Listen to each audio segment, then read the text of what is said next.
Right, so let's test a few more things with a GCP ID, the low-cost GCP ID we're playing around.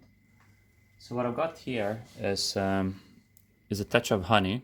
So this is honey which was bought from a farmer. So it's definitely a real bee product. So let's try to run the analysis on it.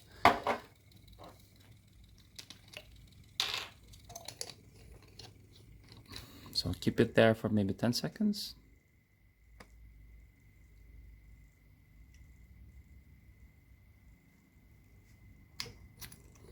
And back to the empty, clean cup to close the loop. Right, so following honey, let's give it a shot with basically a sugar syrup. So yep, opening the cup, depressurizing, and let's see. So that's the sugar syrup.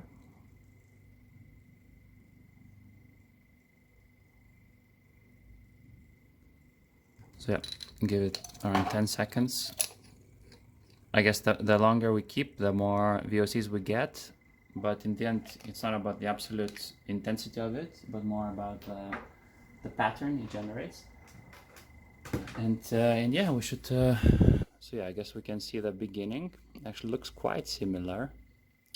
So the chunk here is honey, and then the bit here is sugar syrup starting from. So there's one small peak here, and there's a second one, and a third. Slightly less intense than here, but again, it's not calibrated to the intensity because it really is sensitive to the amount of sample and the exposure period. And yeah, let's see if how it looks going forward. Hey, so coming back to the experiment with honey versus sugar syrup.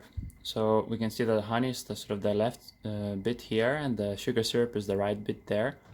And yeah, the key difference is, I guess, the sort of the first chunk versus the second chunk and the ratio of it. So in honey, it's very clearly, you know, the first chunk is much bigger. And in sugar syrup, which is the two bits there, it's the other way around. So you know, the first chunk is kind of maybe half the area. I mean, in the end, we should be measuring the area. So which can be done, of course, afterwards. But yeah, it's very, very different fingerprint of the two.